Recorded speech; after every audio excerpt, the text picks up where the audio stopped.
GoGuardian and Google. My name is Max Porter. I'm an account executive for GoGuardian, responsible for the great state of Texas. I'm going to ask everyone else just to kind of introduce themselves real quickly. Cassie, if you want to go.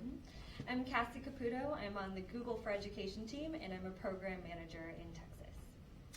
My name is Dr. Roland Rios. I'm the Director of Technology for Fort Sam Houston Independent School District here in San Antonio, well, not here, but in San Antonio, Texas. I'm Dr. Jay Greenlinger. I'm the Director of Curriculum and Instruction for the Oak Park Unified School District in Oak Park, California. Thank you all for attending. So in the webinar today, we're going to talk to Dr. Rios, Dr. Greenlinger, about their experiences going one-to-one, kind of the experiences they've had, recommendations, challenges they've experienced. Hopefully give you guys some key takeaways from the discussion we had. So we're going to go ahead and get started. Dr. Rios, I'll start with you. Sure. From your perspective, why was it important that your district went one-to-one? You know, I think the role of the teacher is changing, and the role of education is changing. And the teacher is not the sole owner of knowledge anymore.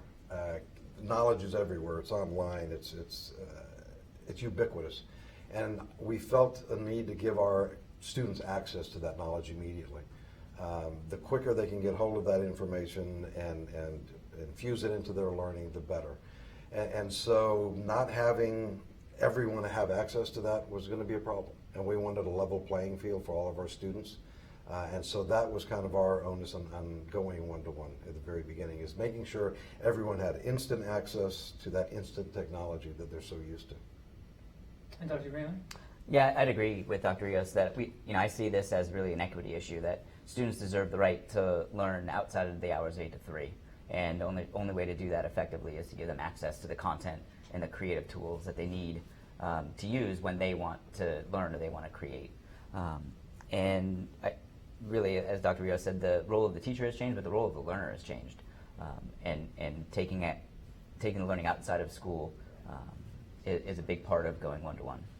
I think there's also an equity among teachers, too. There's so many teachers that want to do so much with their students, especially in the realm of technology, and trying to schedule that time in the lab, or can I get that cart in my room, and it was creating, some, I don't want to say conflict, but it's great when teachers want to use that technology, but when they can only go to the lab once a week or have that cart once a week, it creates a hardship on them. And to be able to tell the kids, get out your Chromebooks, open them up, and let's all go to this site, or let's all research, or let's all get on our Google Docs, and being able to do that instantaneously is a real benefit. And so that's a great point. I wanted to ask you guys, as far as the teacher community, your district was concerned, the parent community, or even the students, what input did those different groups have in you going one-to-one, and who was, all for it? Were there any people kind of concerned about going one-to-one? Dr. Rios, if you want to take it. Yes and yes. I think everyone was excited about it. I mean, the idea of having a environment so rich with technology that all the kids had devices with them, that's an exciting adventure for us. At the same time, everyone had a little, I don't want to say apprehension, but there's some concerns when you go one-to-one. Are the students going to stay on task? Is there going to be, in today's day and age, unfortunately, is there going to be cyberbullying? Are they going to be doing things they shouldn't be doing on the computer? And I don't want to say they weren't throwing up roadblocks saying, no, we can't do it. I think everyone was saying, this is great, this is exciting, let's go for it, but let's keep these things in mind so that we can safeguard our kids and our teachers in these situations. Yeah, in my experience, and I have two kind of different experiences in terms of going one-to-one. In my previous district as a director of technology, we did a full one-to-one rollout for all of our middle school students, and in my new role, we're in the nascent stages of a one-to-one program. So we're asking a lot of the same questions and tackling a lot of the same issues. And what I think is interesting from my point of view, these two school districts are 10 miles apart, but the community's take on a lot of these questions is just totally different. And so I think that's an important part about making the decision to go one-to-one, is that the school district needs to engage, not just, we focus a lot on the teachers, but we need to engage students and parents, and then administrators too, because they're going to be the ones doing some of the heavy lifting in terms of making sure that the program is rolled out with fidelity and that teachers are getting the support they need. And quick message to everyone watching right now. Below the video, you'll see a YouTube chat, and we'll be taking questions at the end for Dr. Rios and Dr. Greenlinger. So if you have any questions for them that we don't cover, please feel free to submit them there, and we'll be asking them towards the end. To dive a little deeper, both of you use Chrome in your schools, and I would like Cassie kind of expand on your experience with Google, what made you go with Google, and all that. Yeah, thank you. So for watching who is not quite familiar with the Google for Education offering, we have two parts to it basically. So the platform being G Suite for Education, which is formerly known as Google Apps for Education. Exact same product, just different naming. And Chromebooks for Education, which in the US has been the #1 device in education for the past couple of years. So I'll ask a couple questions around that. So we'll start with you, Dr. Rios. What led to your decision to use G Suite for Education and Chromebooks? First, I want to start by saying I love the new name. I think G Suite just sounds so much cooler than Google Apps for Education. So we got to get everybody using the G Suite. When we started our one-to-one program, we did not use Chromebooks. We used a traditional laptop. In fact, when we started, I don't even know if Chromebooks were around. But then we heard about what was then Google Apps for Education, and what sold me, the biggest thing that sold me on Google Apps for Education is the collaboration feature. One of those critical skills, and Jay could talk about this too, is collaboration in this global community. How do we get kids working together on projects? How do we promote teamwork and that sort of thing? And so when I saw how easy it is to collaborate on docs and presentations and spreadsheets and all of these things, I thought this is our solution to closing that gap. So we started using Google Apps for Education when we were on a traditional machine. It was kind of a hit and miss. I told teachers, here's a great tool. If you'd like me to create accounts for your kids, let me do it. And we slowly rolled it out. Once I saw how successful that solution was, when it came time to replace those machines, then Google Chromebooks were the obvious answer. We actually bought a little pilot set. I bought, I think, 30 Chromebooks, and I gave them to one classroom. I went and talked to the kids. I said, would you be willing to give these traditional machines back to me, use these brand new things called Chromebooks, and try them out for a semester? And they did. And when I went back, I mean, the kids themselves said, Dr. Rios, this is the way to go. We love these things. And so that's why we rolled it out. And it kind of forced teachers' hands to use the Google tools, to use G Suite, because that's pretty much what, the primary tool that you can use on those. And once the teachers saw how easy they were to use, and the auto save features and the sharing and the collaboration, it's a no-brainer. It really is, as far as collaboration and ease of use for the kids. Great, thank you. Yeah. And Dr. Greenlee? Yeah, I would say that the quickest impact that Chromebooks are going to have is collaboration. So before we even decided to go one-to-one, and right along as we were starting to create our GAFE domain, we had surveyed students using a tool called Brightbytes, and we had asked them, like, how were they implementing some of these, the 4 C's? How often were they asked to use critical thinking and creativity, and how often were they collaborating?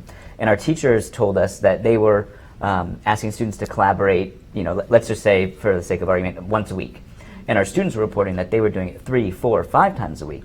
So the students were already on their own, even without tools that we were giving them, were learning, we're practicing this social learning.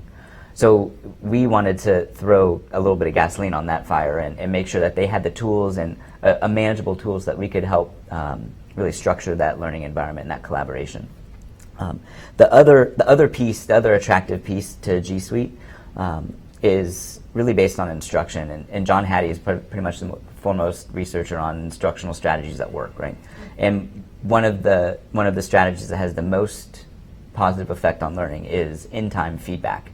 And G Suite allows teachers to give students in-time, it can be synchronous or asynchronous feedback directly on what the students are working.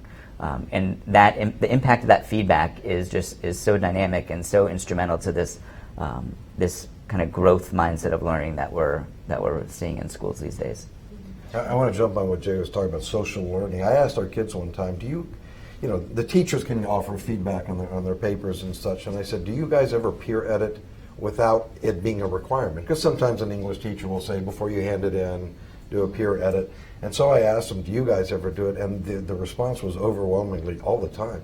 Why hand in a paper when I can have Jay look at it real quick, even if it's just a typo, get him to look at it? So they're sharing across, with each other without even being told. And to me, that's starting to build those collaboration and peer relationships that wouldn't happen without the G Suite tools.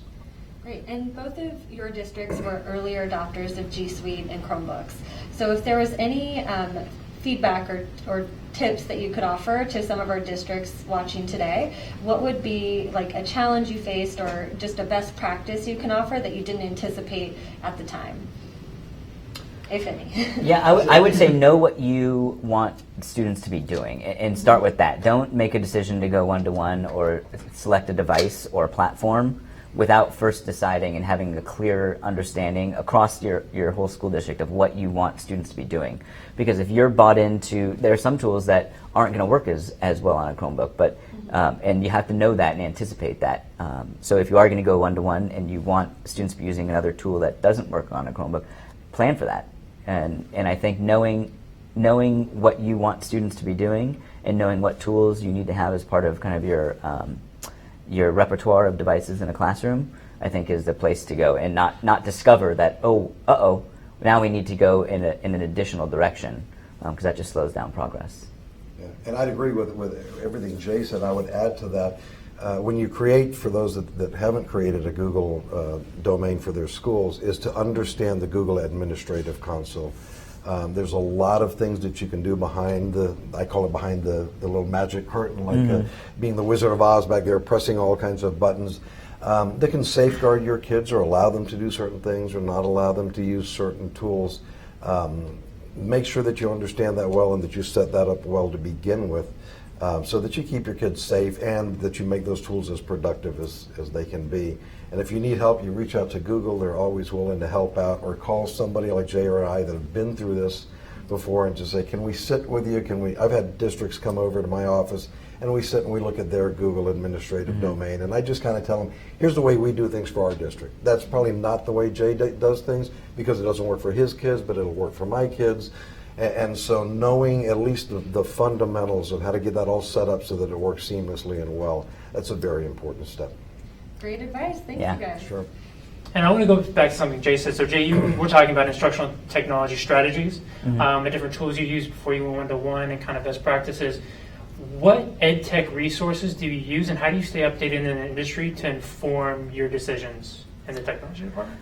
There's a lot of like the traditional ways of staying informed and being involved in organizations like Q or ISTE and attending those conferences. Those are great ways for kind of global ideas. But for day-to-day things and day-to-day updates, I mean, I'm a self-proclaimed Twitter addict, and there are a lot of really thought leaders and people who are on the cusp and who are pushing boundaries and discovering what's new and paying attention to what they're doing and sharing that, and then making sure that I don't become like a stopper for information. So if I learn something that I think is interesting, my immediate thought is, who else in my district is going to benefit from this information?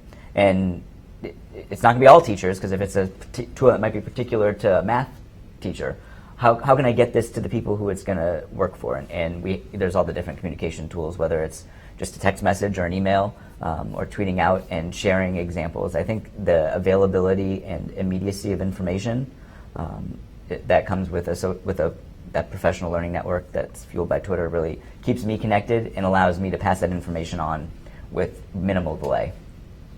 Yeah, same thing, like Jay said, you've got to have a strong PLN and professional learning network. In today's technology, tools like Twitter and Google Plus and all those things, you've got to be able to connect globally with other people. He mentioned Q, a fantastic organization in California, so I got to throw out TCEA, the Texas organization, and ISTE is another strong one. I agree wholeheartedly there.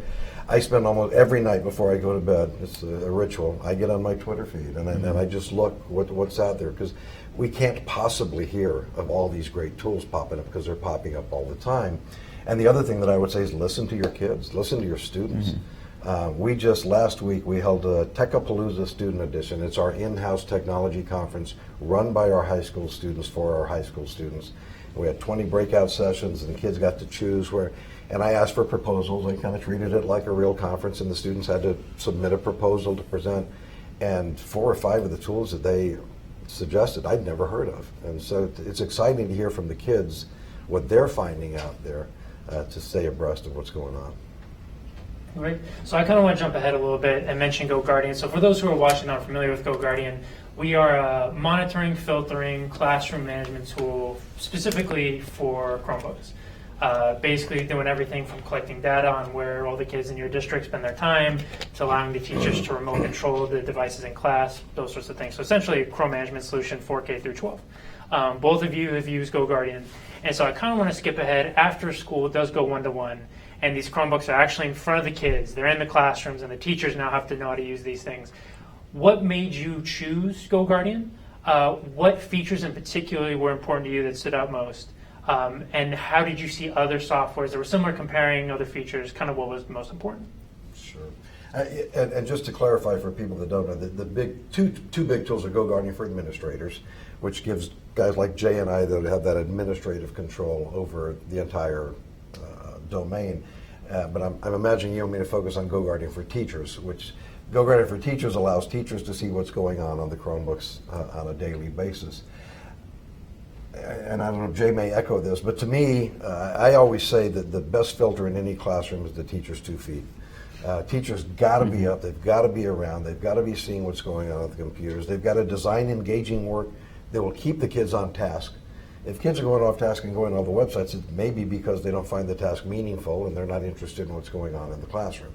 Given all that, the best teacher doing the best monitoring they can with an engaging lesson that's exciting for the kids, they're kids and they're still going to wander. And I did it when I was in high school, not with a laptop, but we had other tools to keep us distracted, passing notes and that sort of thing. So to be able to have some sort of electronic tool that allows teachers to monitor was essential to us. And we didn't have it right away, and we didn't have big issues still, but anytime you can kind of tighten up and let kids know this is school and this is time to do work, it is beneficial. So we looked at GoGuardian for teachers. We had other vendors talk to us, and I explored different options, and we looked at, I just call it GGT for short, GoGuardian for teachers. I had one teacher in particular. I said, Mr. Gorham, I want you to look at this tool and let's see how it works in your classroom. Excuse me. He came back to me. It's simple to set up. He was up and running in 10 minutes, tried it out that day, and he came back to me and he said, this is a game changer. He said, I love this. This is incredible. If nothing else, even if he's not actively monitoring, the kids know a session is going on. The kids know he has the ability to monitor. And it just teaches good work habits for the kids. Like I said, it's just simple, it works, and it's been a real benefit to our school. Right, Dr. Greenlee? Yeah, I would definitely echo a lot of what Dr. Rios said. And for me, a tool that's going to help the teacher has to be transparent. It has to be as few clicks as possible. It has to just not get in the way. Because as soon as the tool gets in the teacher's way, they're going to not use the tool. And being a teacher, you don't want to use something that creates more work. You want it to help streamline and allow the teacher and the students to focus on the learning. And GoGuardian definitely does that. I mean, it allows teachers to start a class automatically. It just happens set on the schedule, and they immediately start being able to monitor. And what I soon realized is that it's not for me. I didn't look at it, and I didn't kind of sell it, so to speak, to teachers as a management tool, but more as an instructional tool. And yes, you can see the student looking for hamster memes when they're supposed to be reading something online. But when you have students who have just an excellent example, one click, it's up on the board. Oh wow, Max, can you share what you're doing here? Because I think this is really great, and I want everyone to see it. In the old days, 3 years ago, you had the student would have to take their device, go in and plug it into the projector, or share the document with the teacher, who would then have to access it in their drive. So there was that delay. Now this seamless one click. Look at this prime example of student work, everyone. This is really great, isn't it? And it's not just a catch them doing wrong, but catch them doing right tool. And there are lots of tools built into GoGuardian for teachers that allows the teacher to be a more fluid instructor, being able to push out and open tabs, being able to keep students on a single tab for a certain amount of time, just kind of forcing that focus on the task at hand, just allows the teacher just to focus more on the teaching. And that's really what a technology tool should be in the classroom. It should allow the teacher to become a better teacher. And I think that's what this tool really does. When we rolled it out to our third grade teachers, that one feature, being able to send out a URL to all of their kids, because third graders, bless their hearts, they say, go to this website, and 10 minutes later, half the kids are still getting there, when now they just open it up on their devices, and it's an instructional tool, it really is. And so a lot of administrators, when we're talking about GoGuardian Teacher, they know the feature where the teacher can see all the student screens at one time. The first thing they'll say is, well, I don't want my teachers behind their desk staring at the screens. I want them interacting with the kids. From your perspective, you mentioned it's an instructional tool. How does GoGuardian work with that dynamic? I mean, do you find teachers are just kind of sitting behind their desks more? Are they able to interact more? What would you say? Yeah, and that's why I started with the best filter in the classroom is the teacher's 2 feet. And I tell them, when we introduce this tool, they know this is not to allow you to sit behind your desk. This is allow you to use it as an instructional tool. A good active teacher is going to be behind helping Jay over here, and then they're going to go help Cassie over here. They can't keep their eyes on everything because they're active in the classroom. Right. And with GoGuardian, they can walk around with it on their iPad and monitor. Right. And you take your eyes off one kid for just a second, he may get off task. It doesn't happen all the time. But again, just the fact that the kids know you have the ability to, oh, Mr. Porter can see what I'm doing, I better be careful. Sometimes streams like, or curbs that kind of behavior. Yeah, we also found that two things. One is if the teacher's walking around with GoGuardian on their iPad, they can walk around the room but still see what's going on. And we've also found that students are the best monitors. So we encourage teachers to put the GoGuardian screen up on the wall, projected on the wall. Let students monitor each other because they're going to be the first ones who say, "Hey, Roland, get back on. No hamster meetings." And I think just that's putting kids in charge of the classroom and giving them more ownership about what's taking place. And I think that just really encourages the ownership and encourages the teachers to be able to feel comfortable interacting with their back to the class and know that everyone's watching everyone and everyone's trying to keep each other on task. I think it's a real benefit. We actually had GoGuardian down at our school, and they interviewed some kids on camera, and one of our kids, Jack, he said it so well. He said, a tool like GoGuardian, it teaches kids that there is a time to work and maybe a time to have fun. And he said, hopefully with this kind of tool, students will learn school is for school. And that way when they get out, they go to college or they get into the workforce, they're groomed for that. And so I think it can be a teaching tool at the same time. And I had one other thought. When I would go and do some professional development for teachers at a school site for teach them how to use GoGuardian, I would create student accounts for them, and they'd be students in my class. And I would always pick, at our middle school, at middle school there's always a teacher you can make the bad student, and or the naughty student. And I would have them purposely be off task, and I would demonstrate just the chat feature and the ability for me as a teacher to use real good classroom management. So the first time a student is off task, I'm going to send them a little message. Roland, can you get back on task, please? Smiley face. It pops up on their screen. They can't do anything until they've read my message. They look at me. I give them the teacher eye, the little, let's get back on task. And then maybe the second time, students off task, that same student's off task, I'll freeze their screen, and then they'll realize it, and then they'll look at me, and then you got the real teacher eyes. And so I'm using this kind of progressive discipline in this classroom management instead of me making a big deal and walking over to the student and drawing all that attention and getting every student off task as I walk by them. I can just do it real quick, real easily. It's a good classroom management tool. It's really effective. Yeah, and Jay brings up the chat feature, and our teachers have found that every now and then you get a shy or reluctant student that may not be, maybe they're a little embarrassed to ask for help. That chat is a two-way feature. So if you've got a shy kid in the class that's having trouble and they're all supposed to be working independently, that kid may not want to raise their hand, but they could start a chat with the teacher and say, Miss Borden, I need some help. Can you come over and help me? None of the other kids know why she's gone over there, but there's that personal or private communication that can happen with a tool like GoGuardian. Absolutely. And so we've discussed G Suite, we've discussed GoGuardian. What other software tools have you found to be imperative for your one-to-one rollouts that have really helped you guys? I mean, from me, it's not about the one-to-one device. In my life, I do not rely on one device. I use my phone for a lot. I use my iPad for other tasks, and then I'll grab a laptop for other tasks. And I think a classroom should be the same. Real life is you use the device that's right to the task. And a Chromebook is great for a lot of the things that our students do, but it is not the only tool. You have to have a tool that's going to be easy to take pictures. I mean, it's hard to take a picture on a Chromebook. So you need to be able to take a picture and then easily drop it into your presentation or easily insert it into whatever it is you're doing. And so having other tools available that are more specialized, whether it's for video or audio, or recording. Obviously, we're using some specialized tools today for recording. You have to make those available to students, just as you make the one-to-one device available. And we follow the same model. Our primary tool is the Chromebooks because we're one-to-one. But we've got other devices available for special projects because no single device is going to answer all your problems or be a solution for everything. So we do offer a variety of devices.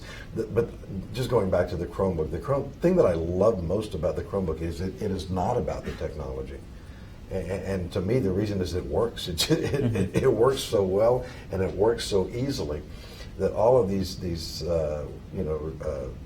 tools that they use online, all these other websites they're going to build content, it just seems to always work on the Chromebook, and we don't have as many issues with that device as we would with others.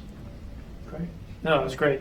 So I kind of want to follow up, going one-to-one with these devices is still a new thing for many, many districts in the country. You guys have been doing it for a while. I kind of want to move to acceptable use policies and see what your theories are on that. Specifically when it comes to, how do you instill upon these students, okay, you guys now have this device that you're responsible for. How do you decide, if they pay insurance? What are the parents responsible for? Kind of where you guys want to start with that, Dr. Rios, if you want to take it. Let's start with the acceptable use policy. I've seen acceptable use policies that are 20 pages long, and they try to outline every possible thing the student might do that's inappropriate. We moved, and I think I've seen a trend to move, is that we don't have an acceptable use policy, we have a responsible use agreement, which is it's kind of a more positively framed thing. We're going to use our tool for learning. We're going to use it to make a change in the world. We're going to use it to positively impact society. And I think when you kind of go that route, you get a little bit more global, and so that you're not nitpicking all the things you don't want to do.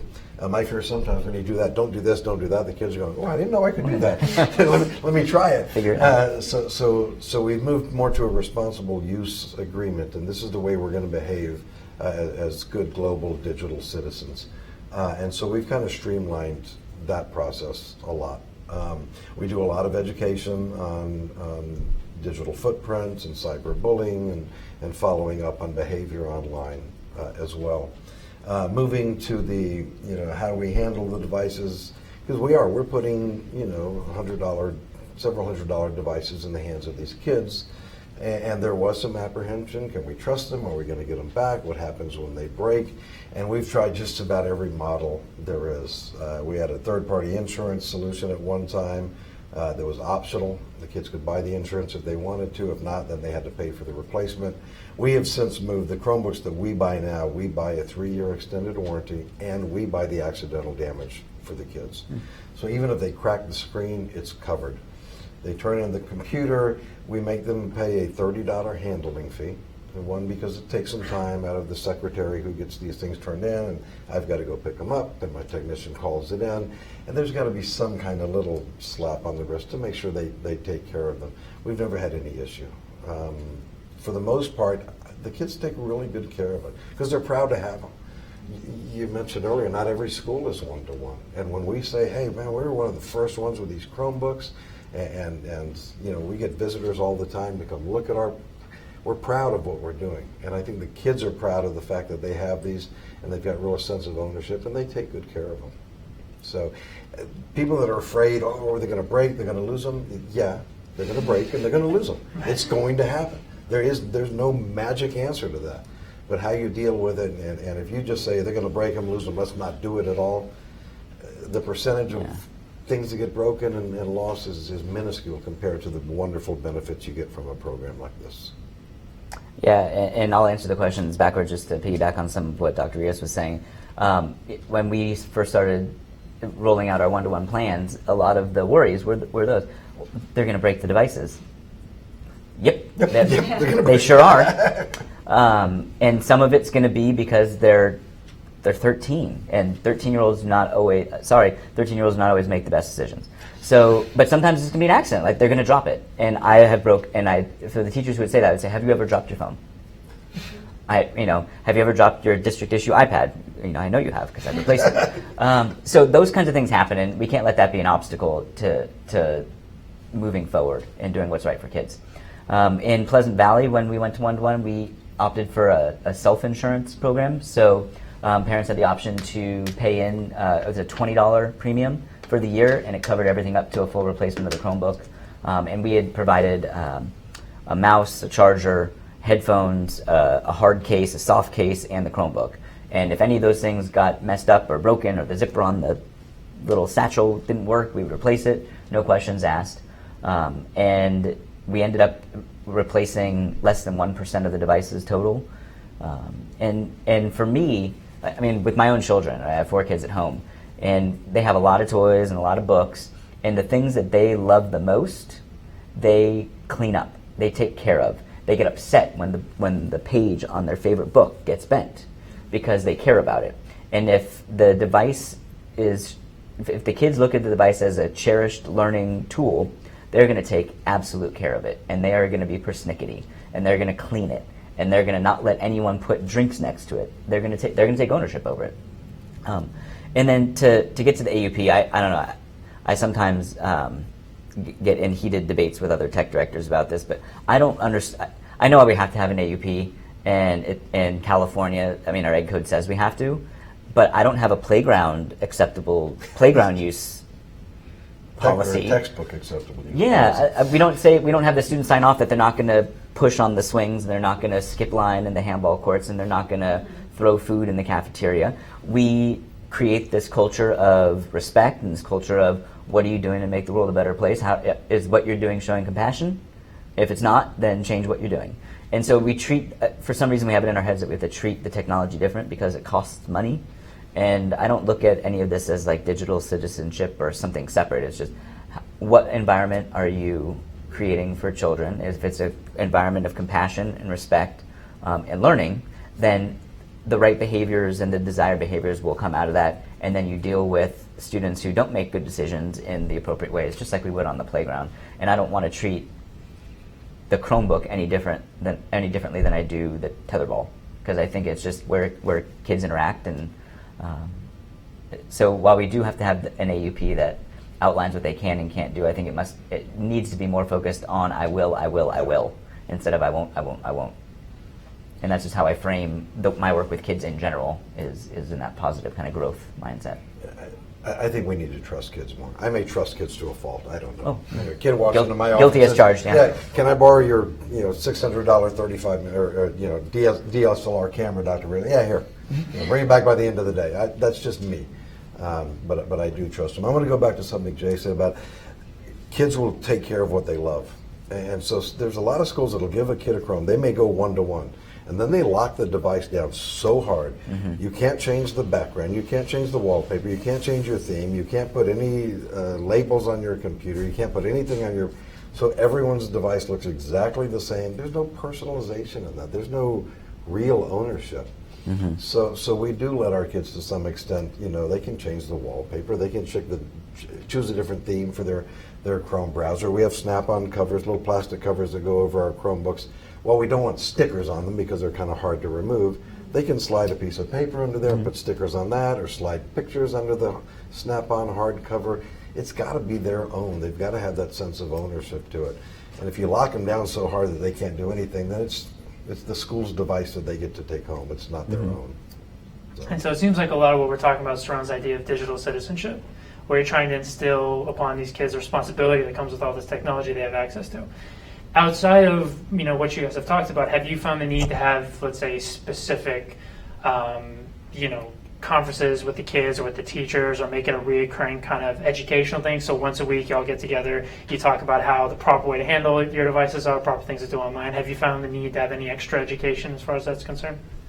We haven't. We go over all those rules I don't say rules, expectations or proper ways to take care of things at the beginning of the year. There's resources posted on our website, how to take care of it, what to do if it fails, that sort of thing. I think there's more, not so much taking care of the device, but that digital citizenship. I think that's something that needs to be, doesn't need to be, you don't have to hit them over the head with it. But I think there's two trains of thought there, and I hope I'm not digressing too much. But there are schools and districts that just lock down everything and don't give the kids access to it. They put them in this sandbox, this pretend digital world, where they can't get to anything, and YouTube's blocked and everything's blocked. and then they expect them to go out in the real world and be able to behave well digitally.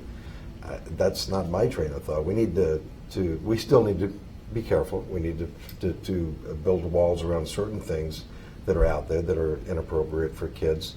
But we've got to give them the freedom to learn how to be digitally responsible and teach them. That's our job. We're educators. Yeah, and we're in the same boat on that. I mean, I faced a lot of opposition. I wanted to open everything up. I wanted to have, obviously there are legal restrictions, and I mean, I'm in California, there's a law for everything. So we wanted to, we had to follow whatever the state laws, and we received E-rate funding, so we have to filter, against gambling, pornography, and extreme violence, which I would do for kids anyway, because that's the reasonable thing to do. But my take on it is when kids are with us, it's the safest place for them to make mistakes, is in elementary, middle, and high school. If they make a mistake, going back, kind of tying it back to digital citizenship, if they make a mistake having to do with academic honesty in college, like that's a grievous life event. And they can get kicked, I mean, not to sound dire, but they can get kicked out of college, or they can fail a course in college because they made a bad choice about some academic honesty. I want them to make that mistake with me in 6th grade and learn from it and not make that the mistake again. And so we do discreetly teach a lot of the digital citizenship topics. In both of the school districts where I've worked, we had kind of a scope and sequence of digital citizenship, because we're dealing with two kind of types of students. Kindergartners, so I've got twin kindergartners, they're going to grow up in a school world where technology is a part of their day. And they are in kindergarten, they are learning about how to protect your password and why you can't log on as someone else, and why you can't type on someone else's keyboard when they're playing their game. So they're going to grow up with this kind of innate understanding of what it means of digital citizenship just being part of citizenship. But then we've got 8th and 9th graders who all of a sudden who have grown up in a school world that was not technology rich, and where they didn't have this constant access to information and content and their peers online.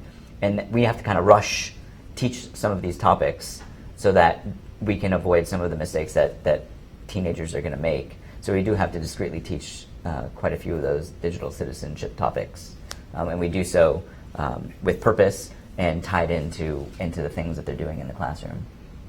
Great. So I kind of want to pull it back a little bit. I want to get back, if you guys, I'll start with you, Dr. Rios, if you could give a quick cliff notes of what the process was of going one-to-one. So the first devices you had, the management software, up to where you are now. And then if you had to go back to set up the perfect plan, the perfect team, what would you do differently? And then Dr. Greenlinger after, if you could do the same. That's a huge question. I get to think of my answer. You get to think about Take your time. You don't want to go first, Jay? Right. We were in a wonderful situation before we went one-to-one, because we changed a huge focus in our district and started talking about engaging work. We started following the work of Phil Schlechte, who does a lot of stuff on designing engaging work for kids.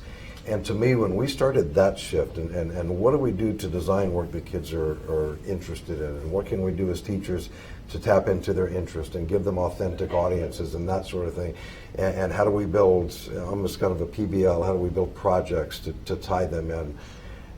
I think had we not been in that place, going one-to-one wouldn't have been successful, because when you go one-to-one, it changes the dynamics of the classroom, and teachers have to be willing to give up control. I hate to use a phrase that's been used time and time again, but they move from that sage on the stage to that guide on the side when you introduce a one-to-one. But they had already had that mindset with our focus on creating engaging work and doing all that stuff. So I think first it's got to start with curriculum, and it's got to start with what are your educational goals. Because if you don't start there, it doesn't matter what tool you put in there, it's not going to work. Okay, there's got to be an educational focus. At the time, the Chromebooks, when we first went one-to-one, they weren't a solution because they weren't invented yet. It's amazing that I think, it seemed like just yesterday, and now they're everywhere. We might maybe have jumped in a little too quick and just, okay, let's go one-to-one, so we're going to use this tool. We did look at a bunch of different tools, but I think I probably could have taken just a little bit more time to do a little bit more exploration of all the tools that were out there. Especially, and I say that, I probably didn't have that luxury back then, But now, before you go one-to-one, don't decide you're going to go iPads because the district next door did it. Don't decide you're going to go Chromebooks because the district. You've got to say, what are my educational outcomes? What are we trying to get done in the classroom? Where are my teachers now? Where's my infrastructure? Do I have enough wireless access points? Can we do this? Okay, and then make that decision and get input from all the stakeholders. I'm going to be, I'm not bragging, but I think we did a great job with our implementation, given what we had at the time, and then deciding to switch to Chromebooks was the best thing I think we ever did. But because we just had good people, we had a lot of support from the community, from our central office, from our school board, and from the teachers. And Dr. Rainlinger? So in California, school funding is an issue, and to make the decision to go one-to-one is an expensive decision. And it's not just expensive because you're buying however many thousands of devices, but you're improving your network, you're buying more bandwidth, you're about to increase your user base by like tenfold. So you have to, if to answer the second part of the question is what would you like redo or do differently or rethink? We had this history of supporting 300 teachers and their devices, and there were clear channels for communication and for getting help, and they all knew my technicians by name, and they knew the process for getting help was very clear and very efficient, and we prided ourselves on answering teacher tickets and getting teacher issues fixed that day, whenever possible, so that we did not disrupt instruction. And then when you buy a device for every middle school in your school district, now all of a sudden you've got 2,400 new users without a clear. What we weren't able to think through completely was what are the channels for support. How much more support are we going to actually need to give? And we didn't really know that until we had given the kids time to use the Chromebooks and what are the issues and how easy are they to fix. Because every device has its own kind of pain point. And if you're working with PCs, there's 1,000 pain points. If you're working with Chromebooks, there's like 3. But what were they going to be and where were they going to happen? And we didn't know that. But that also goes to my advice for anyone who's going one-to-one or making any giant shift or taking on any just big change to their school district is don't let perfection be the enemy of action. And you make the absolute best plan you can. You get the input of all the stakeholders. You really think this through, and then you go for it.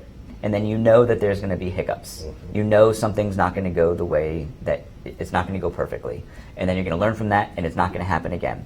And then the next year when you roll out to another grade level, it's going to be that much closer to perfection.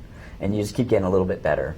I know a lot of people that I talk to are very hesitant to take action because they don't want to mess it up. And I say, something's going to mess up. As long as it's like not on the first day, it's not going to be so bad. And if it's on the first day, then you'll learn.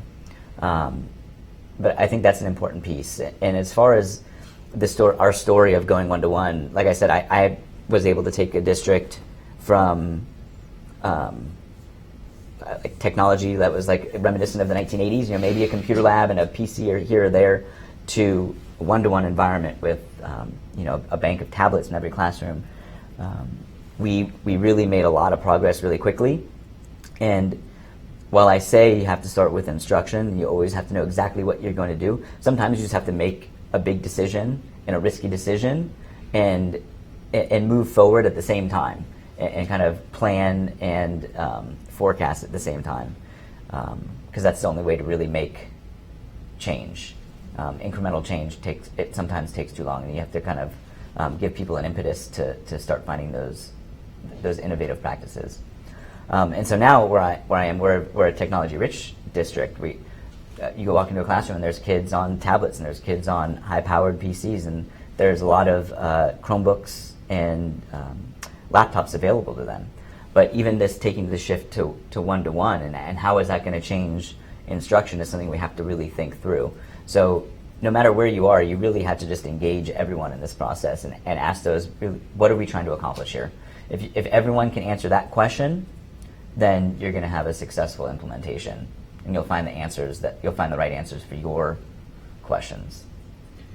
And I think another thing to bear in mind is when you decide to go one-to-one, you need to know that you're diving in for a long time.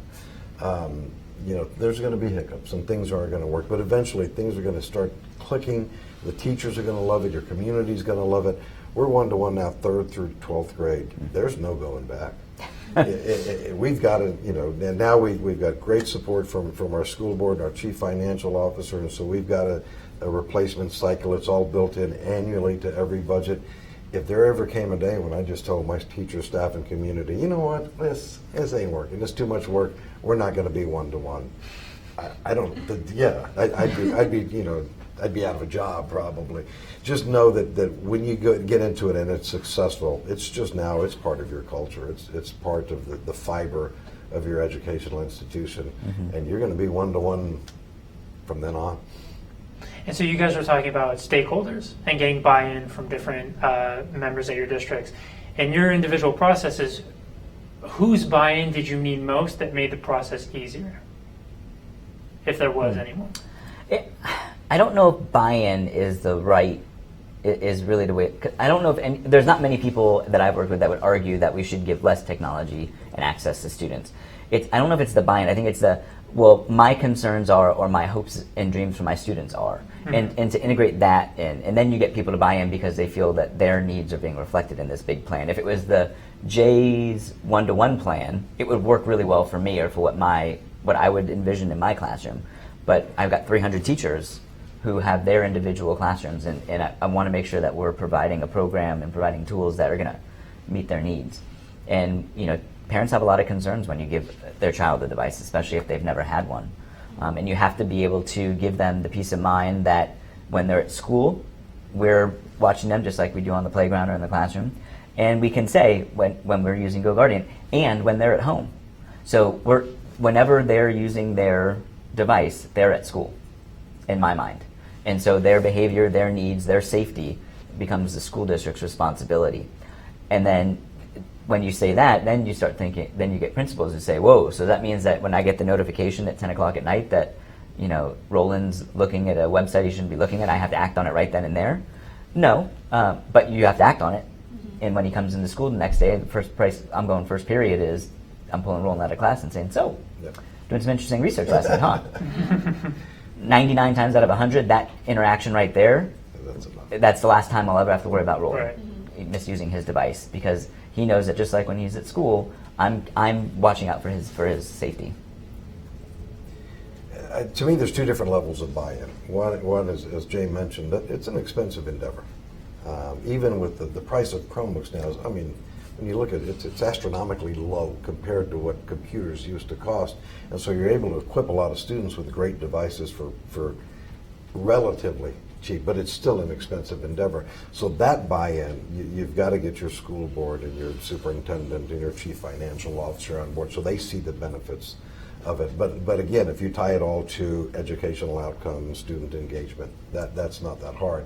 The other buy-in is from the teachers to actually use these things successfully in the classroom, because there'll always be that fear from the teachers. I don't want them using it of mine because they'll get off task and that sort of thing. And that's where tools like GoGuardian kind of help alleviate some of those fears. And then you help them. Like I said, I always go back to engaging good lessons and engaging designing great work where the kids are going to be excited and they're not going to want to be off task. They're going to be on their Chromebooks. They're going to be doing great research, creating fantastic products to demonstrate that knowledge. And then they slowly, even those reluctant teachers will slowly say, hey, this is really cool. Yeah. And that buy-in comes over time. And you get that by offering support and not technical support. I'm not talking about this is how you take a screenshot. I'm talking about lesson design. And so in both the districts where I've worked, we've had really strong instructional coaches. We call them TOSAs, teachers on special assignment. And their main job is to work with teachers to redesign lessons to incorporate the tools and the technology and the kind of the 4 C's. And so we've got great teachers and they're doing great things. But how can we amplify that great work but with this technology? And by giving that support and making that open-ended, and as many times as you want to book the TOSA for a coaching session, you could book them for a week straight if their calendar allows it. And by making it a positive peer interaction rather than a mandate, and rather than everyone's going to use this tool in this way, no matter what you teach, but by saying, okay, you're a kindergarten teacher, let's look how can we use Google Sheets to teach simple graphing or pixel art is a totally different need than the AP US history teacher and how they're going to use this tool. And so being able to meet those needs, just like we meet our students' individual needs, meeting the teachers' individual needs so that they see these tools as tools and amplifiers, not as a mandate that I have to use because my district bought them for me. And kind of echoing what Jay said about it's not one size fits all. We've moved from, we're going to go into because we get to meet with our teachers regularly through their PLCs, their professional learning communities. So either myself or my instructional tech specialist, Janine Freeman, gets to go in. And we've moved from, okay, we're going to go on Friday and show everybody how to use this website or how to use this tool. But now we like to do what we call just-in-time training, where we go in and say, tell me what you're teaching this 9 weeks. Tell me what you're doing this 6 weeks with your kids. And they'll start saying, well, you know what, have you thought about using this tool? Or have you thought about using Google Presentations? Or how are you, using Google Classroom to create meaningful dialogue through online chats? And so finding what the curricular needs are and then making the technology fit is much more impactful. And then we had reached I knew we reached a tipping point in Pleasant Valley with this instructional support when we started seeing teachers sharing out on Twitter, hey, check out what my students did. And then a teacher from another school in our district saying, oh my gosh, that's amazing, will you share the lesson plans? And then the reply tweet was, just shared it in Google Drive with you. And all of a sudden, it had nothing to do with me, or I was totally out of it. I was not driving it. This was teacher-driven collaboration and sharing, and it like bubbled up with everyone that we had made a cultural impact in our school district, where teachers were proud of what they were doing, willing to share it, and then willing to learn from each other. And I think that was really just a cultural shift that changes the way teachers look at the way that they teach and learn. And it just rubs off on the kids, and it rubs off on the organization, and it rubs off on everyone in the right way to really create this culture of sharing and innovation and just constant learning. Great. Well, I want to let you guys know. So we're about 53 minutes in. We have a ton of questions popping up on the YouTube chat. So I'm going to start asking you guys questions.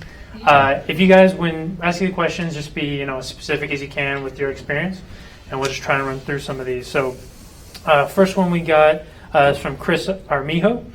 Question is, how do you deliver classroom tech integration PD in your districts? Yeah, well, Chris, we just it's funny, you asked a question, I'm sure, previously, but we just kind of alluded to that. One is we get to go into the classrooms, through their professional learning communities, and we get to meet the teachers. But we try to do it every possible way we can. We have found the only way to meet teachers' needs is to meet it in every avenue possible. So we'll do face-to-face after school, we'll meet with them before school, we do webinars. We've got an Adobe Connect channel that we can do live webinars on. We do pre-recorded tutorials. Teachers, just like students, have different learning modalities, and some want written instruction, some want video, some want face-to-face, some we need to hold their hand. But we try to make it as specific and meaningful as possible because, as we've both said, that days of one-size-fits-all just doesn't work anymore. Because what kindergarten needs is different than what 12th grade needs, and social studies and math need different tools. So I would just say as individualized as you can get, the better. In fact, this year, we're a small district, so we have the luxury of doing this. All of our teachers created an ITP, an individualized technology plan, kind of like the IEP we have in special ed. And they all had to set up at least 2, many of them set up 3 goals for technology for the year. And we're visiting with them periodically throughout the year. How are you doing on these goals? How are you moving towards them? So, and we're targeting that staff development to help them meet those goals. So it's got to be personal. It's got to be individualized. Yeah, and as a principal, I always ask my teachers to set a goal for themselves that one was literacy-based, one was classroom culture-based, one that was technology-based, because what gets measured gets done. And if we're holding ourselves to a goal, then we're going to make sure that as professionals, we learn and develop. In both of the school districts and where I worked, my goal has always been to provide micro PD. So the days of let's spend a day listening to some presenter are over, I hope. So we just ask our teachers. So in Pleasant Valley, we would say, hey teachers, we're going to have a day where we're going to pay you to come in and learn about anything you want. Please tell us what you'd like to learn about. And then we'd find either internally or externally the people who can be the most effective at teaching that, whether it was a tool or a skill or a philosophy of teaching. and really just asking the teachers what they want to learn, because what I want them to learn is not what they want to learn. And really just meeting the teachers' individual needs, as Roland said. Some of our teachers opted for Chromebook 101, and they went to that class 3 times because that's what they needed. And then, but they could do that because they needed to feel comfortable with the device before they walked into a classroom and said, okay, kids, take out your Chromebooks. And so I think really giving teachers ownership over their learning, which is what we're trying to do with kids, and showing that respect of, I will meet your needs wherever they are, I think is the philosophy behind PD. And then just going into classrooms and sharing model lessons with teachers and giving that individualized one-on-one job, what we call job-embedded professional learning. It's in your classroom with your kids. That's when you're learning. That's the most effective way to learn for adults. Great. So we got 2 more. This is a 2-part question from Laura Bond. First question is, what do you guys do with the Chromebooks over summer? And do your students carry their CPs from class to class with them? This is our first year going one-to-one, and some teachers are apprehensive to allow students to carry them throughout the day. So Dr. Rios, if you want to start. First part of the question. What do you over do the with summer. Chromebooks over the summer? Our students do check in their Chromebooks over the summer while they're one-to-one. We need them back. A little bit about our district. We're a military-based district. It's a public school district on a military installation. So we have a lot of turnover. So we can't, so why don't you let them keep them over the summer and then recheck them out? It would be difficult. So we do house them over the summer. We clean them, remove any users from them, and prep them for the next year. We have several different models in our one-to-one. At our elementary, 3rd, 4th, and 5th grade are all one-to-one, but they're in carts that stay in the classroom.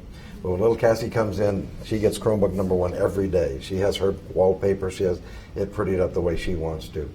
At our 6th grade at the middle school, those kids are still a little too young, and we don't want them taking them home. So we provide carts in every major classroom: science, English, math, social studies, and reading. And so they use a Chromebook in each one of those. But again, they have a specific Chromebook that they use.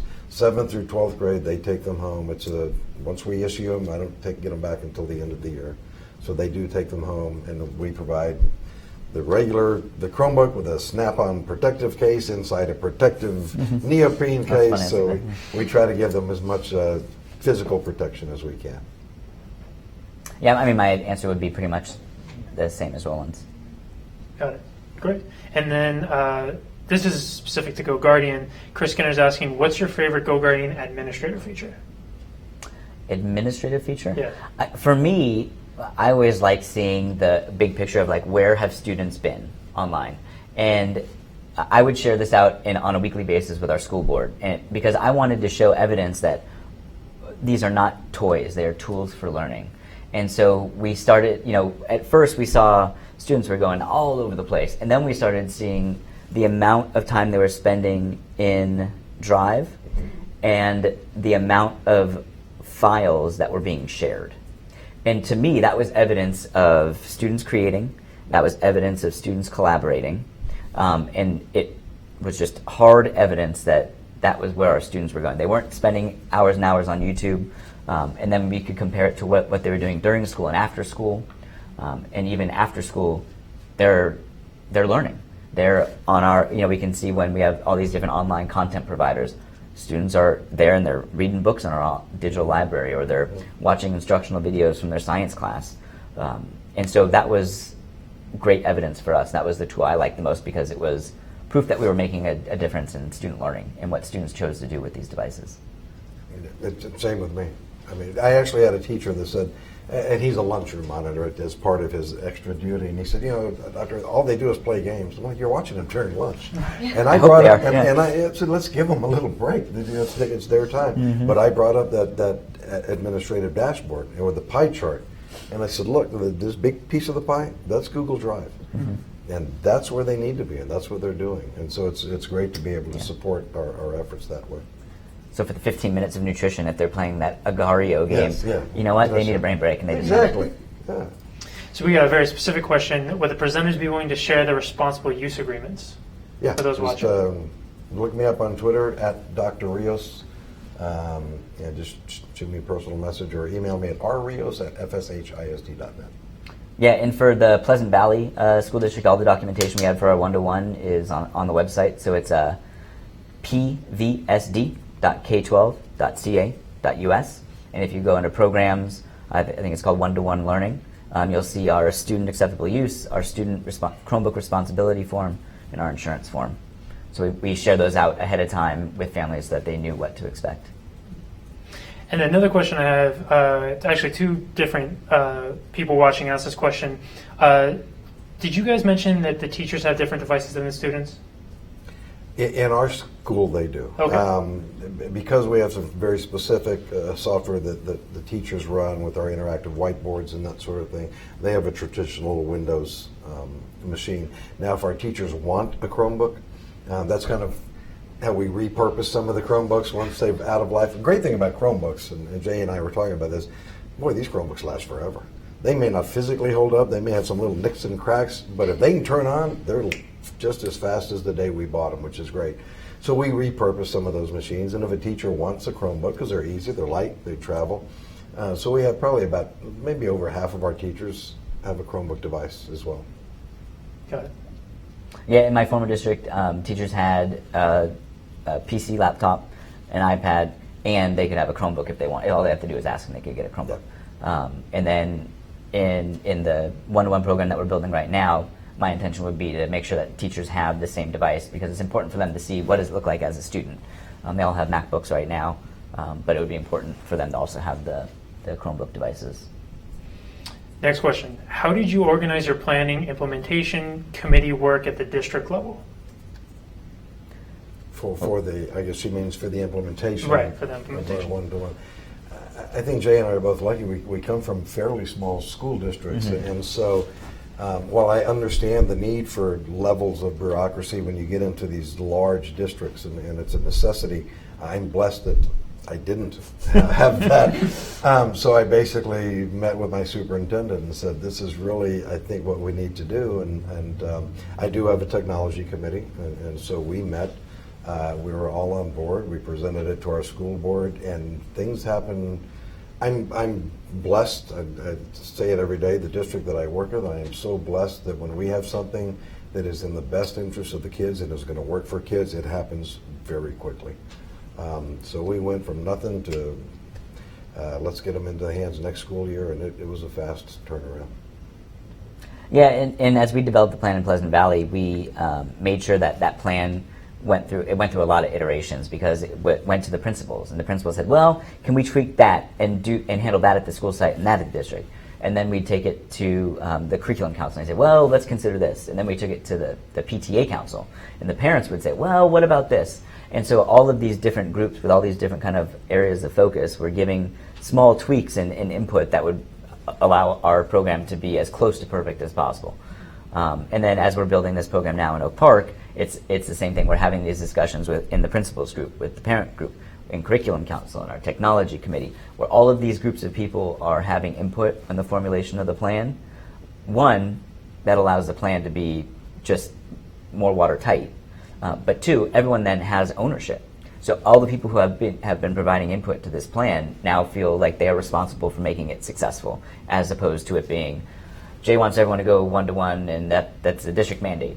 But now they've all got this buy-in. It's their program as much as it is mine.